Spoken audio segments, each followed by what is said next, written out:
Welcome to the Pearls of Wisdom podcast, brought to you by Southern Jewelry News and Jewelry Store Marketer. Hello, welcome to another episode of Pearls of Wisdom Jewelry Podcast, and I'm Guy Panetta with Jewelry Store Marketers. As always, I'm here with Elisa Dillon, my lovely co-host from Southern Jewelry News and Mid-American Jewelry News. We're always happy to see Elisa in virtually or at the shows or wherever. Happy to be here. Yeah, sounds good. And we have someone that's been around the jewelry industry and Southern Jewelry News for quite a while now, and Brad Huisken, president of IAS Training, and we're certainly happy to have you here, Brad. And thank you for joining us. Well, it's a real pleasure to be with you guys. All right. Well, it looks like you certainly have a lot of different articles and trainings that show up in Southern Jewelry News that help jewelers these days, and that's really great of you to be able to do that and help jewelers. What would you say the most important skill a jeweler should have these days? Well, there's so many of them that and there's so many things that people need to know, and I've said there are 4 areas that salespeople need training, and that's product knowledge, of course. Because if you can't answer a simple question that people have about the product that you're selling, then you're not going to be successful. And then there's sales techniques. And sales techniques are where most people are generally lacking a little bit. And I ask people, do you have 1 year of experience, or do you have 20 years of experience that has come 1 year 20 times? In other words, what did you learn new lately? And Right. I've been doing this since 1996, and retail has changed dramatically, and it's not the same as it used to be before. And people have to keep up to date with the latest technologies and the latest trends and the latest strategies and techniques in order to be successful. And I know retailers spend thousands and thousands and thousands of dollars on advertising and marketing to get customers to walk in the store. And I just question how much they're spending on converting that traffic into sales. And how much time and effort and energy do they give their salespeople to ensure their success and to help them be successful. And one of the analogies as I use is when a customer comes in and says, "Can I help you?"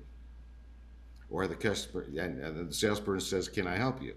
Which happens all the time. And what's the customer's response? "No, thanks, I'm just looking." Just looking. 9 times out of 10, and I believe that has become over time just a programmed response. And I can walk up to 10 people and say, "Can I help you?" And 9, I'm going to say, I'm just looking. I could walk up to those same 10 people and say, "Your hair's on fire," and 8 of them are going to say, "I'm just looking," because they don't hear it anymore. So if we haven't given people the skill or the technique on what to do when a customer says, "I'm just looking," then I think we're losing a dramatic opportunity to convert a looker into a buyer.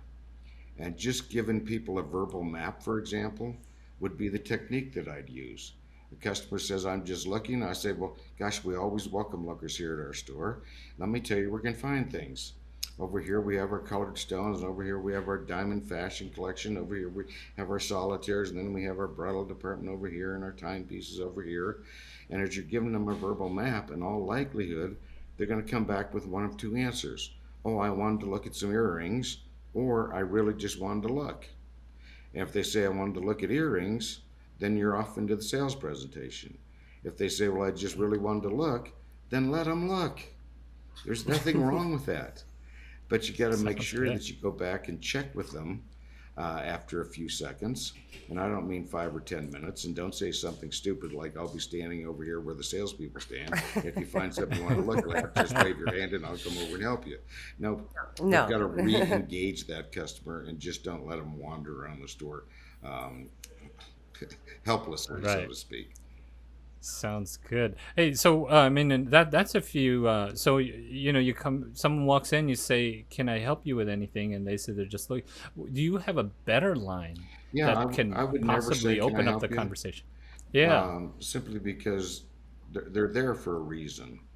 And that's where too often we think that people are just looking or just trying to get ideas because that's the common response. But I can tell you that if they're in a jewelry store, they're probably there looking for jewelry. And I'll prove it to you. And Guy, I'll just ask you, when was the last time you were in a fabric store? Maybe I would say maybe 2 years ago, Okay, actually. Elisa, when was the last time you were in a wild bird store?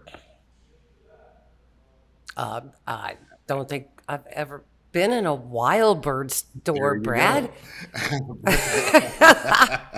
So my point is, people don't go into stores unless they have some want, need, and desire for the products that we sell. And Well, again, I'm glad I am a not an avid sewer, but I do know how to sew, and I've made a few things here and there. And yes, Brad, I have showed up in fabric stores. So okay, well, I don't. So anyway, I know that was probably stereotypical of me to say that, but I beg your forgiveness on that. So no, but you're right. People show up in jewelry stores because they want something. yeah, They're they not want something. just And that's where, yeah. I would say, don't say, "Can I help you?" Just greet them with a nice, warm, friendly greeting. Hey, how are you? Welcome to ABC Jewelers. It's a pleasure to see you today. And try to get into a non business conversation. But if you can't, don't worry about it. That will come later. But my point is, if they come in and you see them pull up in a 1957 Thunderbird with a porthole window, you could probably talk about that. If they park Fido at the front door, you can probably talk about the dog, or they have a baby in a carriage, you can talk about the baby. But you got to look for things that you can actually talk to people about. Do you ever get into, let's say you want to point something out that's a major feature in the store, like oh, glad you stopped in. If you have a chance, take a look at our new gemstone collection over there. Is that Yeah, something well, that I think that you're kind of hitting on one of the most important things that I train in my teachings is that I believe it is far more important to sell yourself and to sell the store than it is to sell your merchandise because they're buying from you. They can get the merchandise darn near anywhere, but what they can't get it from you. And that's why it's so important to sell yourself and sell the store. And one of the things that just scares the dickens out of me is when I'm in a jewelry store, I'll go stand by the cash register, especially when a customer's filling out a check. And you would be shocked at how often a customer says, "Who do I make this out to?" Or "Where am I again?" And they don't even know the name of the store. How are they going to go Right. out and give you referrals and recommendations if they don't even know where the heck they are? And that's where 3 or 4 or 5 times during a sales presentation, you have to sell yourself and sell the store. And just the fact that maybe you're an AGS member, you're an IJO member, an RJO member, a CBG member, or you go to the JCK show, and every piece of jewelry is handpicked for quality, and it's all those things that we can say during the course of a sales presentation that elevates the trust level that customers have in you. And I'm a firm believer that two things need to be established in the customer's mind before they're going to make a buying decision. And those two things are trust and value. And trust comes with selling yourself and selling the store. And value, in many cases, is an misunderstood word. I think value is simply perception. And the analogy I use is my 14-year-old grandson. The value he has for a $100 bill is totally different than the value I have for a $100 bill. He thinks he's wealthy, let's go spend it. I think let's hide it from him so he doesn't know I have it. Because he's going to get it eventually. But, somebody like Bill Gates, the value he has for a $100 bill is totally different than the value I have for a $100 bill. And so Right. often, salespeople try to predetermine what a customer's perception of value is. And a customer comes in and says, looking for a pair of diamond stud earrings. Guy looks like he's about 35 years old, wearing a wedding ring. What size are you going to show him? Well, the old technique is start high and work your way down. Other people say, well, I'm going to start in the middle. Some people say, well, I'm going to start on the low end. And the consequence of that is you're guessing at what their perception of value is. We don't have enough information yet to show them anything. And I say, we have such a wide selection here at ABC Jewelers. Before I show you anything, tell me about our other jewelry. And one guy says, well, when we got engaged 5 years ago, she wanted a 5 carat D flawless diamond. And I couldn't afford the 5 carat. All I could get her was a 4 carat. Now what do you know? Start big. On the other hand, the Yes. guy says, well, I spent a lot of money on our engagement ring. I think the sales guy told me it was almost a whole half of a carat. Now where are you going to start? I would start a little bit Right. lower so that we know what their perception of value is, so we're not undercutting them or offending them by starting too low or starting too high. And especially with, again, I'm going to show my age in a male generated world. The assumption is that people have a lot of money to spend. Well, sometimes that's the case, sometimes it isn't the case. And I don't think a man will say to a woman salesperson, I can't afford that. I think instead they're going to say, well, I'll be back, or I need to think about, or this is the first place I've shopped. When they get an objection, they're not getting the truth, so they're not able to fix it. So we've got to eliminate that right up front by figuring out what their perception of value is. So again, trust and value, and that goes with selling yourself and selling the store 3 or 4 5 times during the presentation. Value is something that's individualized, and the only way we can figure out what their perception of value is asking good, solid questions. And I preach 7 key questions that I think should be asked in 99.99999% of all sales presentations. And would you like to hear them? Yeah, I All do. right. Well, number one is what brings you into the store today? And that's where if you just can't think of anything to say, you just say, well, I'm curious, what brought you in today? You'll get one of 2 answers again. Either I'm just looking or I'm looking for whatever. If you get I'm just looking, then I'd give them the verbal map, as I said. Next question is, who are you shopping for? Because we need the gender and the relationship. And I know I'll spend a lot more on my wife, daughter-in-laws, or granddaughters than I would ever think to spend on my sister's, son's, girlfriend's graduation gift. So that helps us get a perception as well. The next question that I say should be asked 99.99% of the time. And you got to use my words exactly. And that's who recommended our store. And that word recommended is so important because some people say, well, where did you hear about us? Which serves as an advertising and marketing venue or resource. But if you say who recommended our store, it serves the same purpose. And it implies that you guys get lots and lots of recommendations. So the trust factor is elevated just based on the fact you asked that question.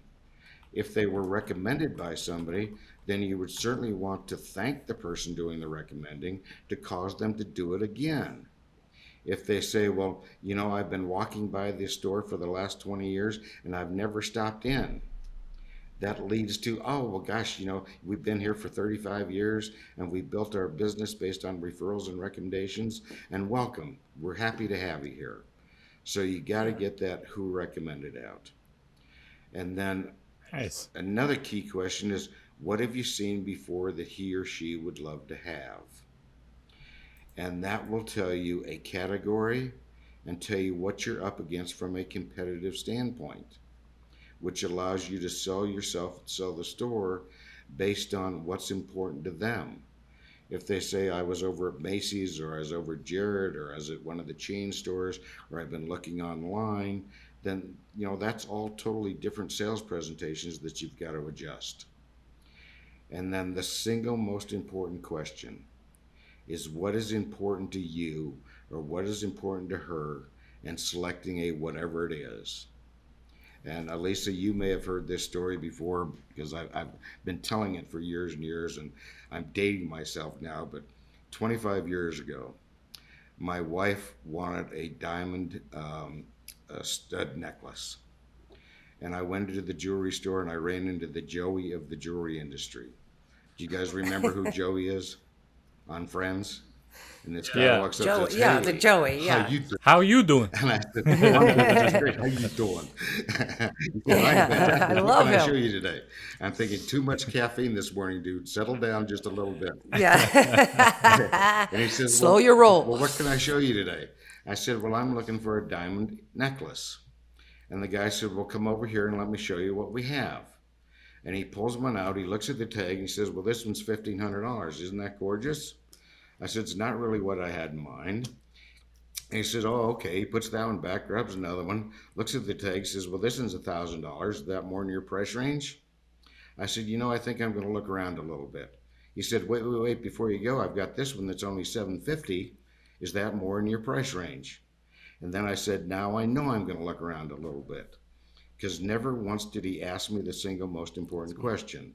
And if he'd just said, what's important to you in selecting, I'd have told him that my wife had a 1.5 carat diamond that was an old Russian cut that had been passed down to her 5 generations. Her grandmother gave it to her on the day that her mom died, and the chain broke on the thing and she lost it, and she's heartbroken over losing that family heirloom. So she can't pass it on to our daughter, who can pass it on to her daughter, who can then pass it on to her daughter. So I thought for her, we'll say 40th birthday, I'd replaced it for her. Now, am I looking for a $750,000, $1,500 pendant? No, more like 12, 15, $18,000 pendant. And why did the guy Wow. choose to go down instead of up? Because he's an idiot. And if you just ask that question, that one question will make you guys more money than any other question that I have. And that's what's important to you in selecting a diamond, what's important to you in selecting earrings, what's important to you in selecting a timepiece. And, with a diamond, for example, you'll get one of two answers or one of two ends of the spectrum. On one end of the spectrum, they might say, I don't know, I've never done this before. Then that tells you they're looking for your wisdom and knowledge and your advice. On the other hand, they say, well, I want to make sure it matches Stokowski's proportions that he laid out in his 1919 thesis on an ideal cut diamond. Then you know this guy is educated. You need to give a Ooh. technical presentation and everything in between. So you've got to be prepared to adjust your presentation to fit those needs of the customers. Then to continue with our Wow. 7, um, let's see, we've got who recommended, who you shopping for, what brings you in today, what's the special occasion? Because 99% of all jewelry sales are based on a special occasion. That helps you have a meaningful non-business conversation and sharing the excitement that the customer has. And that's where the trust is developed again. What have you seen before that you liked? And then the last one is when is the event or when is the occasion? And that's designed to put urgency to it. Is this something I need to sell out of my showcases? Is this something that maybe we have the flexibility to custom design a piece? Is this something that maybe I need to special order? But it is just essential that you ask those 7 key questions. So there's 7 of them: 2 who's, 4 what's, and a when. 2 who's, 4 So could what's. you run them down real quick, just so if somebody's listening, they probably like, shoot, I should have wrote some notes about all this. Yeah, I mean, Just the if 2 you could who's write, are just yeah. who are you shopping for, who recommended the store. The 4 what's are what brings you in today, what's the special occasion, what have you seen before, and what's important to you in selecting. And then when. When is the event? When is the occasion? And I'll just tell you a funny story. I was mystery shopping a jewelry store, and when I mystery shop a jewelry store, I pretend like I'm upgrading my wife's diamond for our anniversary. And the guy really did a great job. Till he got to the end and he says, oh, when are you going to present it to her? And I gave him a date 4 months away. And he said, oh, well, you got plenty of time to look then. Uh-oh. I said, okay, thank you, I will. And what should you have said? Oh boy, that's coming up quick, or that's right around the corner, or you're wise to get this done early, or you can take advantage of our layaway program, or something along those lines to put urgency to the purchase. He basically told you go down the street and shop with the other guy and see if there's they got a better deal Yeah, or it's something like for the you. other So. night I was at Outback Steakhouse with another couple, and the woman of the couple asked the waitress, "What's the soup of the day?" And she says, "Oh, we have the most incredible French onion soup that is just delicious, but we're out of it." What? I Why didn't you just say we have the cheese broccoli that is spectacular? Let me bring you a bowl. And that's where it's these little tiny mistakes that are the difference between success and failure today. And I can Right. tell you that I think that um, customer loyalty is alive and well. And I believe since COVID, it is stronger now than it has ever been. And I think we agree. need to do a much better job of client outreach. And I'll just give you a couple secrets on client outreach because there's been a lot of, I don't want to say bad information, but not good information.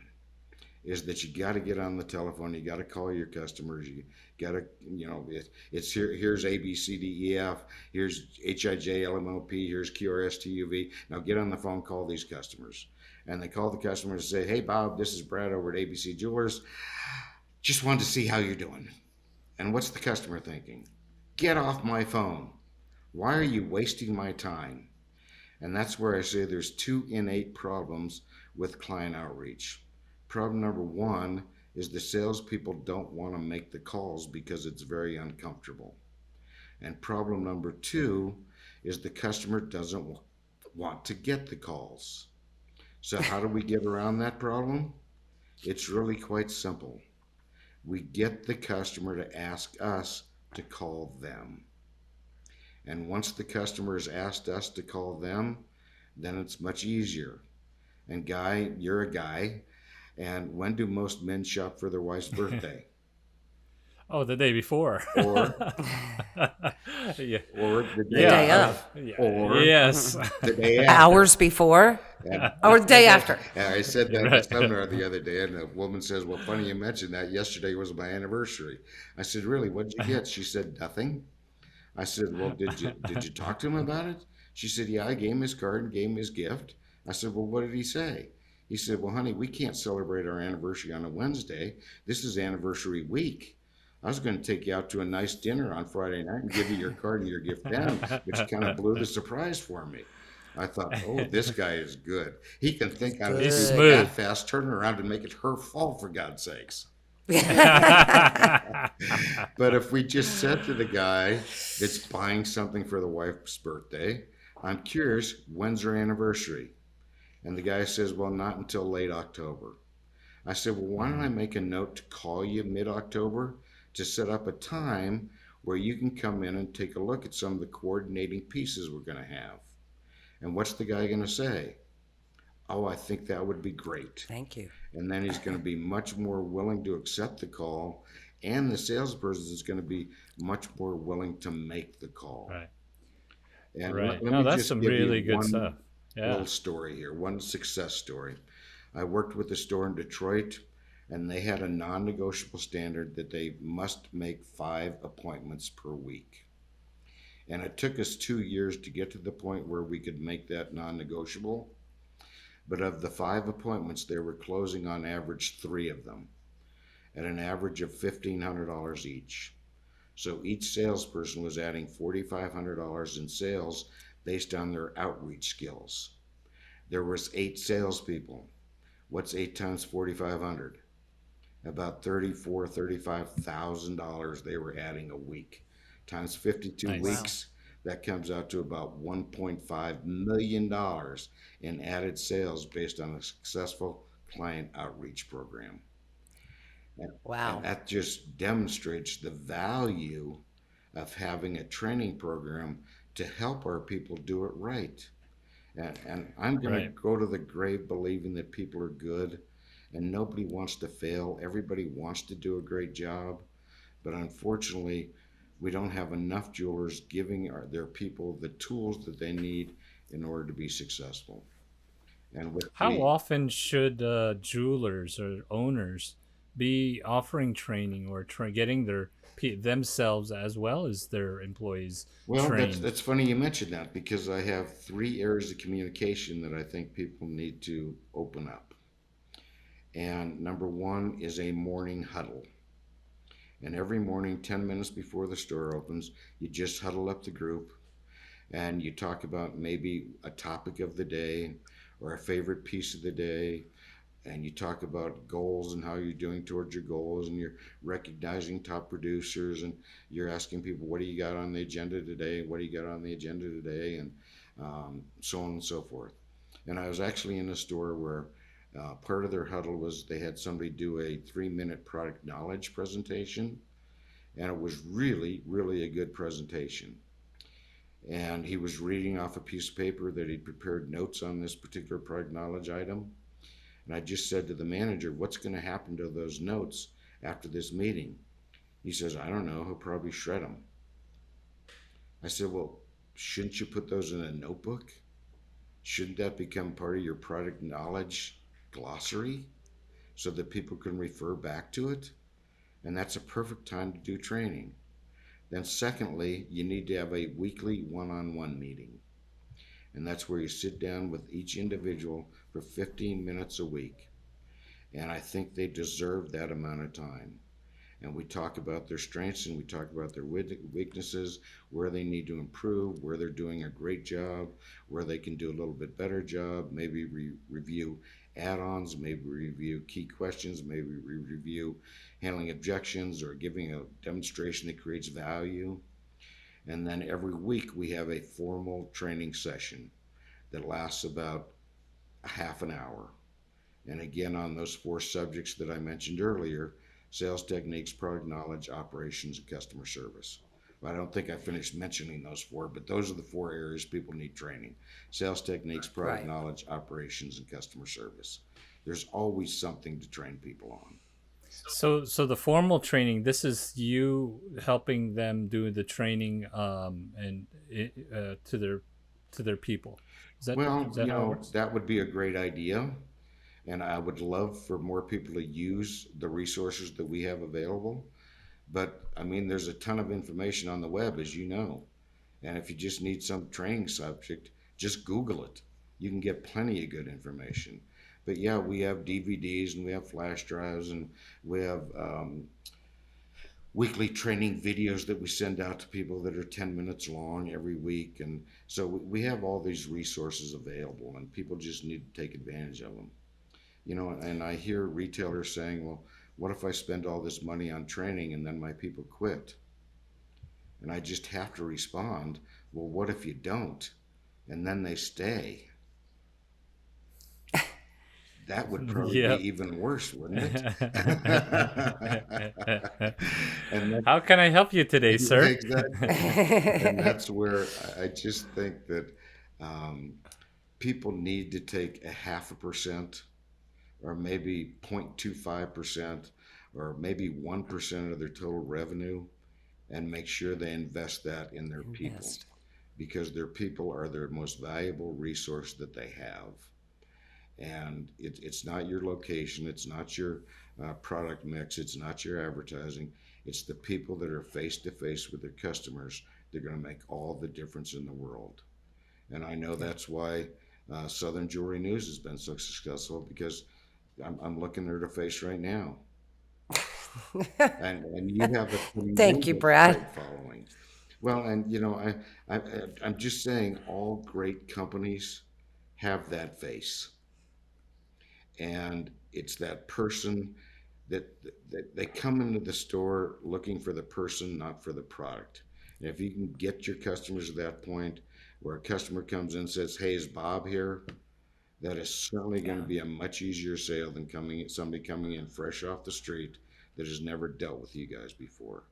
And that's where I say Yeah. it's all about customer loyalty and developing customers and paying attention to the minute things that people say. And I was Right. teasing a bunch of jewelers not long ago. A couple goes into a mall jewelry stores and says, "We're looking for an engagement ring." And the salesperson says, "Well, our bridal's over here." You go into an independently owned store and the couple says we're looking for an engagement ring. They go, "Oh, congratulations, our bridal's over here." And it really isn't that much better. And how much time would it take to say, "Oh, congratulations. How did he pop the question? Tell me about your wedding plans. How many are you going to have in the wedding party? Where are you going on your honeymoon?" And just take a personal interest in your customer because they're dying for it. They're begging Yeah. for it. They're just not getting it in enough stores today. Right. I'm curious, Bob. How many, Brad? How many jewelry store owners are doing training sessions, meeting with their employees, but possibly not training on the right topics or the right information?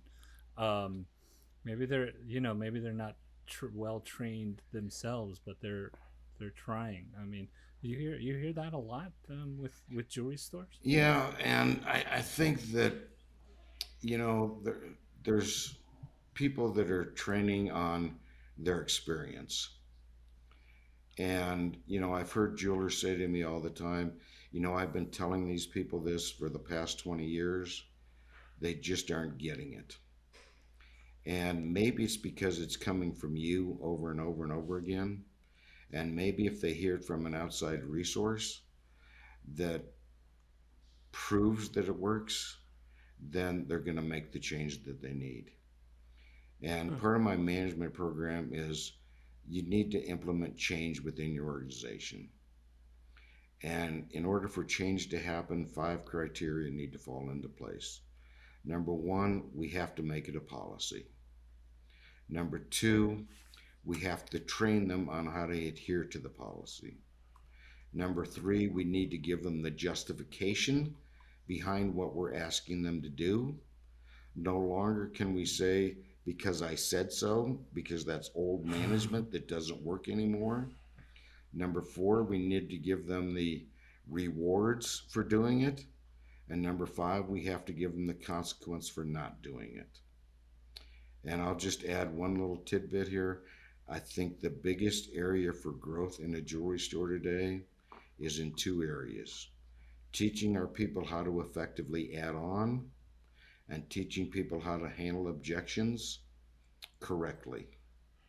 Yeah. And add-ons, the average jewelry store in America sells about 5 to 8% add-ons.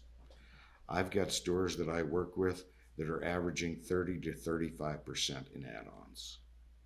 Wow. And the money is available out there. And I was teasing one of the jewelers that I work with because he called me and he told me he made a $200,000 sale at Christmas. And I congratulated him. "Oh, that's fantastic. Well done. Tell me about it." So he told me how it happened. Then I said to him, "And what was the add-on?" And he said, "I knew you were going to ask me." I sold him another $150,000 pair of earrings to go with it. I said, "Well done. You're the man." So, I Wow. mean, if you just, I was at the last time I was at JCK, my granddaughter called. And at the time, she was 11 years old. And she calls me Bamboo. Isn't that cute? Bamboo. Oh. And I answer the phone and I say, "Hello." She says, "Bamboo?" I said, "Yes, Avery." I said, "Yeah, honey." She said, "Well, this is Avery." I said, "I know that. You're the only one that calls me Bamboo." I said, "Well, what do you need, sweetheart?" She said, "You in Las Vegas?" I said, "I am." "How'd you know that?" She said, "My mommy told me." I said, "Well, honey, I'm really pretty busy. What did you need?"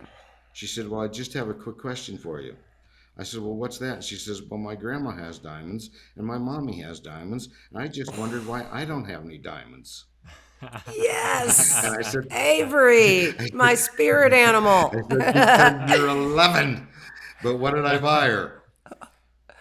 A pair of diamond "No, earrings. CZs. What am I, an idiot?" Ah. No, when she's 14 or 15, I'll get her the diamonds, but not at There you 11. go. So, but the point is, it's just that simple. Aw. If you say to the woman, "I'm curious, what a piece do you dream of having next?" Or, "Tell me, what do you Yeah. have that you'll be wearing with this?" Or, "What other Oh, special wow. events or special occasions do you have coming up?" And that's all part of training, isn't it? Teaching people good quality add-on questions to get the customer to tell you what they're going to be buying What? next. And it may be for Nice. the same person, it may be for somebody totally different, but It's going to be something from your store. And that's the whole Wow. point.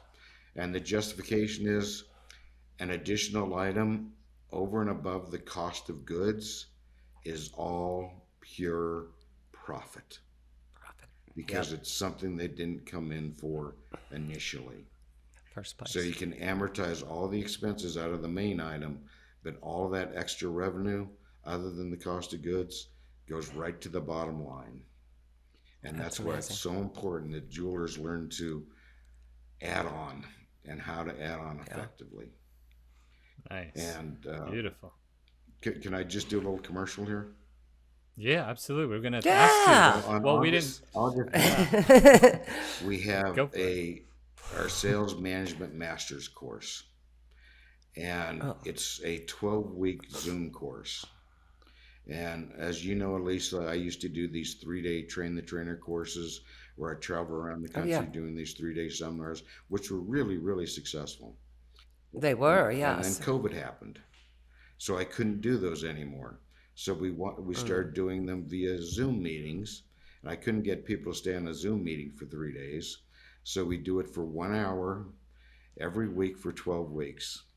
And what I found is these are much more effective than my 3-day seminars because I'm not feeding you really? full of 3 days worth of information. I'm spoon feeding it over 12 weeks so people can go back, implement, adjust, make the changes, and then we can move on to the next step. So we've got one of those starting on August 9th. And for Pearls of Wisdom listeners, I will offer them a 20% discount to attend. Nice. So Nice. you don't get many Beautiful. discounts Woo! today in these days of inflation, do you? No, you do So not. we're going to give you guys Not for in training. These are actionable items that our jewelers that are can use right away. absolutely. I love the idea of just that 1 hour a day. That's something actionable they take maybe and use it the next day. Yeah, and I mean, it's that's the very power of it's that. very interactive. And we have numerous jewelers on the call that are saying, well, I had a problem with this, or I had success with this, or this was my barrier to being successful. How did you guys do it?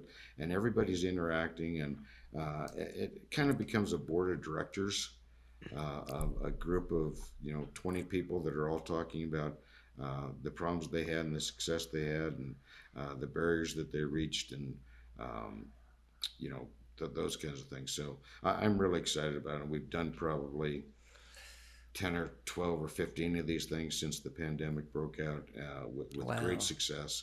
And this is the last one for 2022. So if you're interested in maximizing your sales for the holiday season, I'm sure Guy's going to give you my phone number and my email address here at the end. And please Absolutely. contact me, and we'll get you in on this last set. Let's just make sure we got all the details of that. What's the name of the program and how do they find out? I mean, yeah, of course we're gonna provide it, but what's the name of the It's program called the that Sales you're doing? Management Master Course. Sales Management Mastery Course. And Perfect. I believe we have a press release coming out in Southern Jewelry News next month that we send it to Bill. I'm not, I think it's going to come out. But if you contact me at brad@iastraining.com or brad@trainretail.com, I'd be more than happy to pass along the information. And you can go to Jewelry Store Training and click on some links, and there's some links there with videos explaining the program and how the program works. But let me also give my cell phone number, which is Sure. 303 503 7835. Again, 303 503 7835. Wow. Excellent. Amazing, amazing. Well, Lisa, I know Brad has shown up in Southern Jewelry News for quite a while and has a lot of different things. We is Brad showing up this month? And Yeah, this is Brad has been doing a series on customer service standards.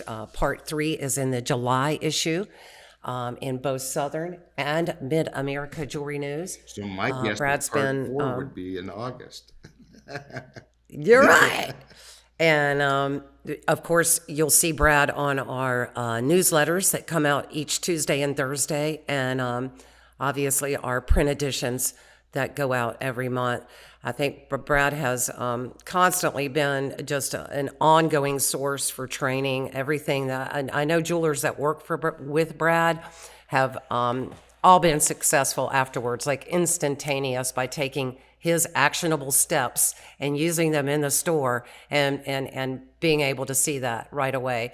And a lot of that is, with his exposure, obviously with us, but he's a trusted source and has been, he's just a veteran of the industry. So Yeah, I read an you can't go article wrong. recently that I found interesting because I felt it, but I haven't seen it proven in print. I can't remember who actually did the article, but it said a trained staff produces a minimum of 25% more than an untrained staff.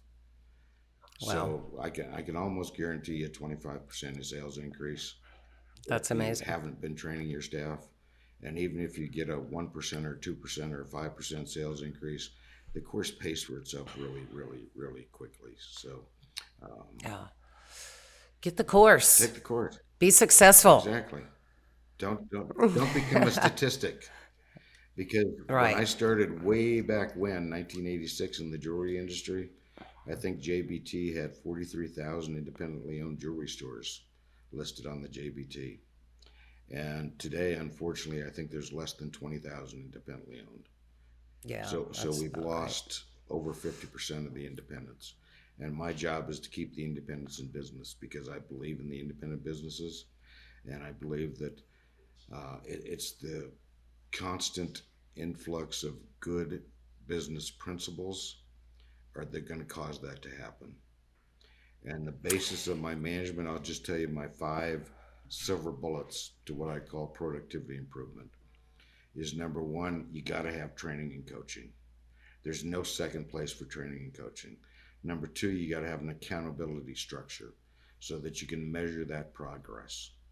You've got to have goals and objectives set for people because people want to have goals. They want to get rewarded for hitting those goals. Number four, you got to have a set of non negotiable sales and customer service standards. And when I say non negotiable, I mean non negotiable. And, I was in a jewelry store once and a lady bought a 2 carat diamond and she spent $18,000, said to the sales girl, "Thank you very much." And the sales girl said, "Not a problem." I thought, when did that become acceptable? I mean, you just got to sincerely thank and invite back every customer. I don't care if they bought a watch battery from you or a 5 carat hearts and arrows diamond. They better feel like a confetti cannon just went off in their heads that they're so appreciative that they even came in the place. So, And Brad, are you saying you got it is not acceptable? you You got got it. You it. got it. Receipts Hey, in you the got bag. it. You I don't think tell me no. yours. There you go. I Enjoy. don't like. I don't like the no problem. No No problem. problem. Thank you so much. No No problem. problem. It shouldn't be a problem. I'm giving you Yeah, money. exactly. I've never liked the no problem thing. So the fifth But of that's the silver bullets is you got to have a fifth silver training bullet. process. And funny, I suggest mine, but Yes. but if you don't use mine, use somebody's because any training is good. And what I really believe is that you take some of mine, you take some of the other guys, and you create yours because Yeah. your store is different than everybody else's. But if you just pick 1 or 2 items up from me, 1 or 2 items up from the other guys, then you're going to be that much further ahead in the long run. And I Amazing will make tips. I'm going to beg you guys when you go to the Atlanta Jewelry Show or the JCK Show or the Midwest Jewelry Show, or you go to any of those trade shows, take the time to go to the education events. Absolutely. And for a show to have 10,000 attendees go to the show and 50 show up in an education seminar, something's wrong. Because Yeah. the education seminar is going to teach you how to get rid of the stuff you're about to go buy. Unless you're trying That's to true. build a museum, we're here to get rid of that stuff. So teach your people how Yeah. to sell it. And you know what else? You'll get a side benefit. You'll have long-term employees that want to stay with you because they feel successful. And that's what everybody wants out of their job, is to be and or feel successful. And what's going to help Right. them be and or feel successful? The training and the knowledge that you give them. Yeah. Yeah. Bottom line. Yep. So true. I think in jewelers, we've got so many people looking for good salespeople right now, and I mean, just everywhere, people are kind of, the workforce is a little light. Go to your local restaurant, and you'll see that there's, we're a little slow. We don't have enough staff. So if you invest in your staff with the training and making them feel important and paying them right and giving them all the tools to succeed, they're going to stay. You won't lose staff. That's The exactly right. businesses that are, that's it. Yeah, no. Take care of your employees with training, paying them well, appreciating them, going the extra little mile for them, and they're going to stay. You'll retain that. It's the people that are leaving the workforce are not being appreciated, and they're not being paid right. Exactly. And So it's a great you know, opportunity. and one of the things, I do an entire week Zoom meeting on just hiring alone. And I'll just give Good. it to you in a synopsis. You hire for personality, you train for talent. Yes. You can't hire Very talent because they No, you don't have can't. the talent in your store because they've never worked in your store. And your store is different than any other store that they worked in the past. So if you hire for good personality and then you train them for talent, you're going to be much more successful. And there You'll are be a good winner. people out there. They're just harder to Yeah, find. I agree. And we Yeah. can give you Beautiful. some resources on where to find them as well. So Perfect. Oh, good. Well, you are certainly a wealth of sales knowledge, Brad. Thank you so So much good. for all the stuff you do and all the stuff you put out in Southern Jewelry News. And it sounds like Elisa could use her own sales training course as well. Elisa. Just, you want me on a podcast? Yeah. Oh, that's a fantastic idea. But so good thing we I've have- only been reading Brad's column for 22 years. That's So. why, right? That's there. why. The secret sauce. Yeah, there That's why you she's go. so successful. Aside from that beautiful face, people like and love Elisa. So thank you. Well, guys. thank you. I'm lucky to have Elisa here to bring this podcast up because if it was just me, I don't know how we'd be doing over here. But Nah, you'd be doing fine. yeah, We're a team. That's Yes. I great. think that We'll have to get Brad back in again on some maybe specific more training in the future. no, I'd love to do that. We can continue talk about as we continue. anything Yeah. as far as sales and handling objections or doing turnovers or hiring techniques, or Yeah. how to set up non-negotiable standards. I mean, I'd be happy to do anything I can do to help the industry because I believe in the industry and Yeah. I believe that they've supported me for many, many years, and I want to give them all the support that I possibly can. That's Fantastic. awesome. Well, Brad, thank you so much for joining us. It seems like time flew so fast. It did. Yeah, you gave so many amazing golden nuggets. Thank you. And so we're gonna have to definitely get you back next time. But everybody can pick up Southern Jewelry News and read all your articles and look for all the newsletters and everything. They can definitely go to your go find you IAS Training, right? Yep, and, And, just so- just one other thing, Guy. I do a Yeah. weekly newsletter that's free. Yes, right. And it's a weekly newsletter that comes out about 3 times a month. How do they sign up for that? Do they go to your They website? go to the website, IAS Training? www.iastraining.com, and there's a button at the top where it just says Sales Insight, and they can register and subscribe there, and we'll send them a newsletter every week, 3 weeks out of the month or 2 weeks out of the month, depending on my travel schedule and where I'm at. And, those Sounds kinds of good. things. So, Well, you just got a new subscriber right here. I'm doing it right now. So Perfect. Yeah. fantastic. You can also find them under our columnist on the website too, yeah. Southern Jewelry News. All of Brad's articles live on Southern and Mid America Jewelry News websites. wow, you We probably should have more start a stored than I do. news. we're gonna start a new hashtag on social media, Brad, for at Atlanta AJS or something. Brad AJS, something like that. There you go. So that we can get you back to the Atlanta educational Yeah. days. I'd love to be there. We sure will. Cobb County is one Sounds of my good. favorites. Yeah, we'll get you Nice. there. All right. Perfect. Brad, thanks a lot. Thank you, Elisa. Thanks everyone for tuning in, and we'll catch you next Well, time. let me close this out how I close out all my seminars, Yeah. and that's with my mission statement, and that is the word finao, Perfect. which is FINAO, which stands for failure is not an option.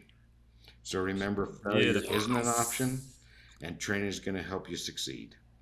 So Beautiful. it's been a real pleasure talking Man. to you guys today. Have a great weekend. Take care. You too. Bye, Thank you so much, guys. Brad. Thanks for listening to the Pearls of Wisdom Jewelry Podcast.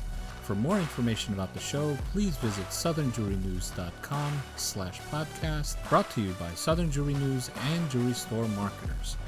Make sure to subscribe on your favorite podcast platform so you can catch the next show. See you then.